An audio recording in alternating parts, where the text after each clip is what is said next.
नूरिया की प्रेगनेंसी को 3 माह हो चुके थे। वो सारी बातें जहन से निकाल कर अपने शौहर और होने वाली औलाद का सोचते अपनी ज़िंदगी के हसीन पल जी रही थी। हाशर का नंबर वो ब्लॉक लिस्ट में डाल चुकी थी।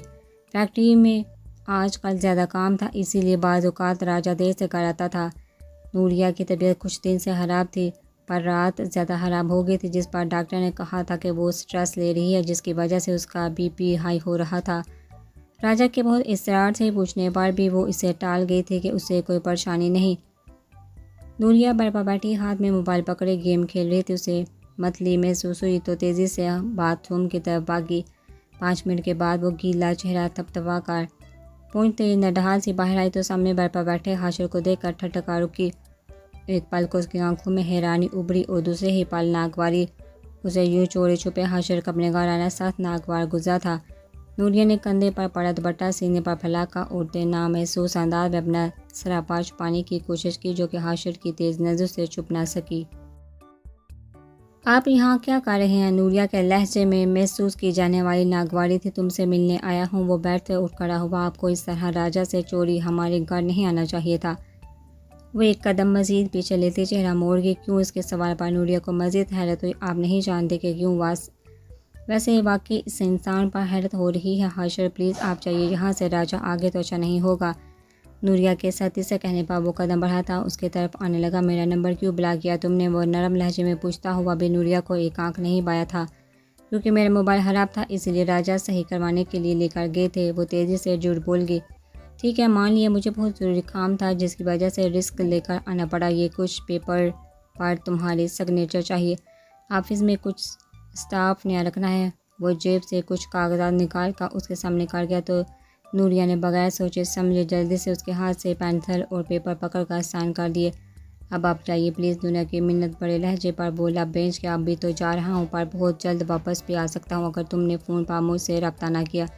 बगैर मज़ीद कोई लफ्ज़ बोले वो तेज़ी से वहाँ से निकलता चला गया तो नूरिया अपने बेजान पड़ते वजूद को घसीट कर बेड के पास लाई और गिरने के अंदाज में वहाँ बैठ गई। उसे बैठे अभी 2 मिनट गुजरे थे जब कमरे में राजा दाखिल हुआ। राजा ने कमरे में दाखिल होकर दरवाज़ा बंद किया तो उसे देखते वो सीधी होकर बैठ गया। अस्सलाम वालेकुम, कैसे? अब वो सलाम लेती अपने चेहरे के तासुरात नॉर्मल करने लगी, क्योंकि राजा 1 सेकंड से पहले उसके तासुरात पहचान जाता था। वालेकुम सलाम, वो संजीदगी से जवाब देकर ड्रेसिंग टेबल के आगे जा खड़ा हुआ और अपने हाथों में पहने पैंट्स उतारने लगा। मैंने हाल भी पूछा है शायद। उसकी बात पर वो उसकी तरफ मुड़ा और उस पर एक नज़र डालकर फिर से शीशे की तरफ देखा। अपने बाल पोनी की कैसे इजाद करने लगा। कोई आया था क्या? उसके सवाल में छाया सर्दपन जाने क्यों नूरिया महसूस ना कर पाई। नहीं तो यहाँ किसने आना था? आप क्यों पूछ रहे हैं? वो तेज़ी से उसकी बात की नफी करती उल्टा उससे सवाल करने लगी, क्योंकि बाहर का दरवाज़ा पूरा खुला हुआ था, इसलिए पूछा। वो शीशे में नज़र आते नूरिया के अक्स को देखा, तफसीली लहजे में बोला तो वो फिर से बौखला गई। हाँ, वो एक्चुअली मेरा दम घुट रहा था, इसलिए दरवाज़ा खोल दिया। फिर एकदम वॉमिटिंग हुई तो अंदर आ गई और दरवाज़ा बंद करना भूल गई। उसकी वजाहत पर गौर से उसके चेहरे के उतार चढ़ाव देखता हामिद सर हिलाकर अलमारी से अपने कपड़े लेता फ्रेश होने के लिए बाथरूम की तरफ बढ़ गया। इन्हें क्या हुआ? राजा के बाथरूम में बंद होने के बाद वो खुद से सवाल करने लगी, क्योंकि ऐसा कभी नहीं हुआ था। वो घर आते ही सबसे पहले उसका माथा चूमकर उसे ज़ोर से हाँ करता, अपने बेबी को प्यार करता, फिर फ्रेश होता था। बाहर आते ही तो पूछती हो। वो सोच कर उठी और किचन की तरफ चली आई ताकि खाना गर्म कर सके। खाना गर्म करके ट्रे में लगाकर जब वो कमरे में वापस आई तो राजा शीशे के आगे खड़ा बाल बना रहा था। और पर उसने मुड़कर नूरिया को देखा, फिर खुद उसकी तरफ आता उसके हाथ से ट्रे पकड़ गया। मुझे आवाज़ दे ली होती, खुद क्यों ले आई? इसकी फ़िक्र पर वो मुस्कुरा दी। मैं ठीक हूँ, बस इतना सा तो काम था, उसमें भला क्या मुश्किल? वो मुस्कुरा कर उसके पीछे ही बैठ तक आ गई। उसके बैठने के बाद राजा ने ट्रे दरमियान में रखा, खुद उसके सामने बैठ कर मामूल के मुताबिक पहला लुकमा दोनों ने अपने हाथ से एक दूसरे को खिलाया और फिर खामोशी से खाना खाने लगे। खाने के बाद राजा उसे वहीं बैठे रहने का इशारा करता खुद उठा और बर्तन उठाकर किचन में रखने चला गया। नूरिया काफ़ी देर उसका इंतज़ार करती रही। फिर जब वो कमरे में वापस ना आया तो नूरिया उठकर कमरे से बाहर निकल आई। नीचे उसे कहीं भी राजा ना दिखाई दिया तो वह अंधेरे में डूबी सीढ़ियों की तरफ बढ़ गई जो छत की तरफ जाती थी। राजा कहाँ है? अब वो अंधेरे में अंदाजे से कदम उठाती उसे वो आवाज़ें देने लगी तो राजा, जो कि सिगरेट पीने के साथ किसी सोच में मगन था, तेज़ी से सिगरेट बुझाकर उसकी तरफ बढ़ा। साथ ही साथ अपनी जेब से मोबाइल निकालकर टॉर्च भी ऑन कर ली। खुद क्यों आ गई ऊपर? मुझे आवाज़ दे देती, पता भी है ना कि कितना अंधेरा है। अगर ठोकर लग जाती तो वो एक ही सांस में कहता उसका हाथ थाम कर उसे एहतियात से अपने साथ नीचे लाने लगा जहाँ बैठो मैं अभी आया। वो इसे बेड पर बैठा कर खुद कमरे से बाहर निकल गया। 5 मिनट बाद वो कमरे में दाखिल हुआ तो नूरिया बेड के साथ टेक लगाकर नीम दराज से उसके हाथ में दूध का गिलास लेकर वो मुंह के जाविये बिगाड़ने लगे। उसे दूध किस कदर नापसंद था। राजा इतनी ही ज़बरदस्ती उसे 2 वक्त दूध का गिलास पिलाता था। राजा आज नहीं प्लीज़, मेरा दिल नहीं चाह रहा। वो बेचारगी सी शक्ल बनाकर मनमनाई पर राजा उस मामले उसकी एक भी नहीं सुनता था। अब भी ऐसा ही हुआ था। कोई बहाना नहीं, जल्दी ख़त्म करो। उसके लहजे में रोज़ वाली शरारत आज मफकूद थी। जैसे नूरिया अपनी ही परेशानी में अब भी महसूस ना कर पाई थी। वो इसकी मेडिसन उसके मुंह में डालकर ज़बरदस्ती दूध का गिलास उसके मुंह से लगा गया तो वो भी एक ही सांस में गिलास ख़त्म कर गई। उफ, वो मुंह साफ करती बुरे बुरे मुंह बना रही थी। उठ के थोड़ी वॉक करो फिर लेट जाना। राजा उसका हाथ थाम कर नरमी से उसे उठा गया। वॉक करो ध्यान से, जब तक मैं बेकरी से ब्रेड पकड़ कर लाऊं। ब्रेड ख़त्म हो चुकी है, घर पर तुम्हें ज़रूरत पड़ेगी। वो इसका जवाब सुने बगैर घर से निकल गया तो वो भी चुपचाप वॉक करने लगी। ब्रेड लेने के बाद राजा घर वापस आया तो सहन में पहुंचकर उसे नूरिया की उल्टी करने की आवाज़ आने लगी। वो ब्रेड वहीं तहत पर रखा तेज़ी से कमरे में आया तो वो वाकई उल्टियाँ कर रही थी।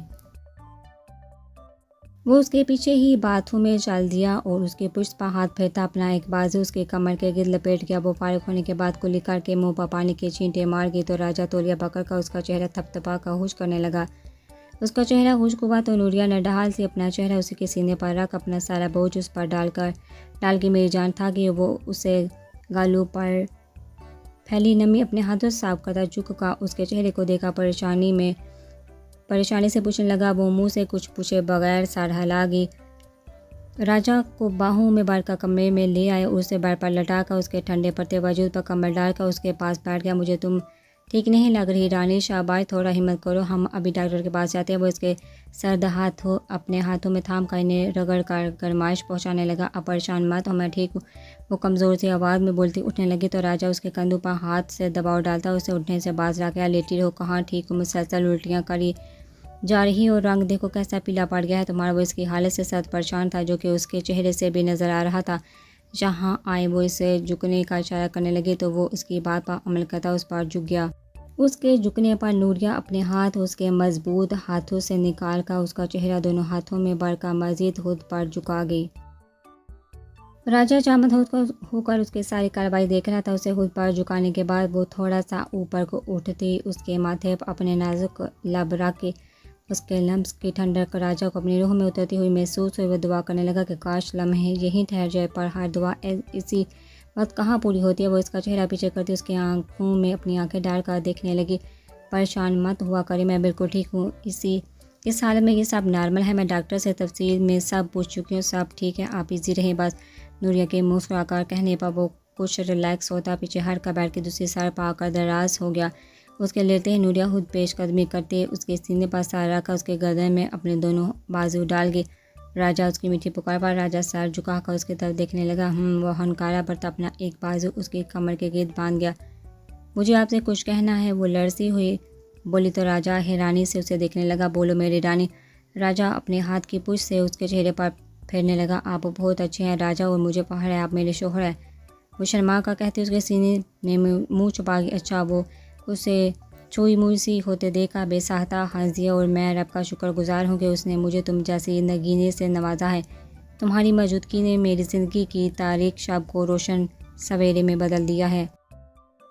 वो उसका माथा चूमकर उसे खुद में बेच कर कमरे की बत्ती बुझा गया। मीनू मेरी जान बस कर दो, अब मामा थक गए हैं। मोहम्मद सोफे पर बैठती हुई मनाहल से बोली। वो मनाहल की फरमाइश पर उसके साथ पकड़म पकड़ाई खेल रही थी। वो जानबूझ कर हार जाती तो मनाहल जीतने की खुशी में खेल खिलाने लगते, पर अब मोमल थक चुकी थी। पर मजाल है कि उसकी छोटी आफत था कि मामा और खेलना है। वो इंतहा प्यारा बोल रही थी कि मोमल बेसाता उसे अपनी गोद में बैठाकर उसका मुंह चट्टाचट चूम के बहुत खेल किया। अब पढ़ेंगे हम। वो इसे गोद में उठाकर बेड पर बैठा के खुद कालीन पर बिखरे खिलौने समेटने लगी। मनाहल बासम की पुकार पर मनाहल खुशी से चीखती पापा कहती उसकी तरफ दौड़ी, जबकि उसकी बारी आवाज़ मोमल के कानों में पड़ती उसे कपकपाने पर मजबूर करके वो बुलंद होती धड़कनों को थपकर चुप करवाती अपने काम में लगी रही। बासम मनाहल को गोद में उठाकर उसके दोनों गाल बारी बारी चूम गया। पापा आई मिस यू। मनाहल बासम के गाल पर लब रखते लाड से बोली तो वो उससे खुद में भेज गया। पापा मिस मिस्ड यू टू मेरी जान। बासम भी उसी की तरह उसके गाल पर लब रखा उसके अंदाज में बोला तो वो खिलखिला कर हंस दी। बासम पापा मामा की किस उसके सवाल पर जहाँ जहाँ बासम अफरीदी की आंखें फैली वहीं मोहम्मद अफरीदी की आंखें भी पट्टी की पट्टी रह गईं। धड़कनों ने सीने में उद्दम मचा दिया था, पर वो खुद को लापरवाह जाहिर करती कांपते हाथों से सामान उठाने लगी। बासम अफरीदी मुतबस्सम आंखों से उसकी आंखों की कपकपाहट देखने लगा। फिर जकाजक उसे शरारत सूझी। बेटा आपके मामा के पापा से किस लेना ही नहीं चाहती। उसकी बेबाकी पर मोमल की आंखें फैल गई। क्यों पापा? वो छोटी सी बच्ची हैरत से पूछने लगी। पता नहीं बेटा, अपनी मामा से पूछो। वो लब दबा का मुस्कुराहट छुपाने लगा। बताइए मामा, आपको पापा से किस क्यों नहीं चाहिए? मोमल इसके बाद पर झटके से अपनी जगह से उठी शर्म काली बच्ची के सामने इतनी बेशर्मी दिखा रही हैं। वो दबा दबा चीखा। बासम अफरीदी से बोली जो दिल जलाते मुस्कुराहट चेहरे पर सजाए शोह नज़र से उसे देखने में मसरूफ़ था। मीनू जाओ देखो दादो मार्केट से आ गए हैं या नहीं। उसका हुक्म सुनती मिनाहल तेज़ी से कमरे से बाहर भागी।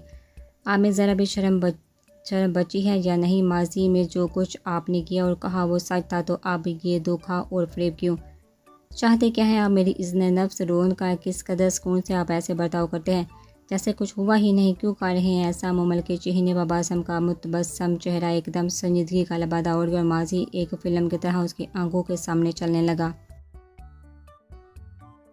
माजी अफरीदी विला में इस वक्त रौनक अरूज पर थी। दोनों फैमिलीज इस वक्त नीचे वाले पोर्शन में मौजूद थे। बड़ों के कमरे नीचे थे जबकि मोमल बासम और अरसम के कमरे ऊपर थे। पर इस वक्त शाम की चाय पर सभी नीचे इकट्ठे हुए थे। जून के महीने में काफ़ी गर्मी पड़ती थी, पर लाउंज में चल रहे दोनों एसी वहाँ के माहौल को एकदम ठंडा कर चुके थे।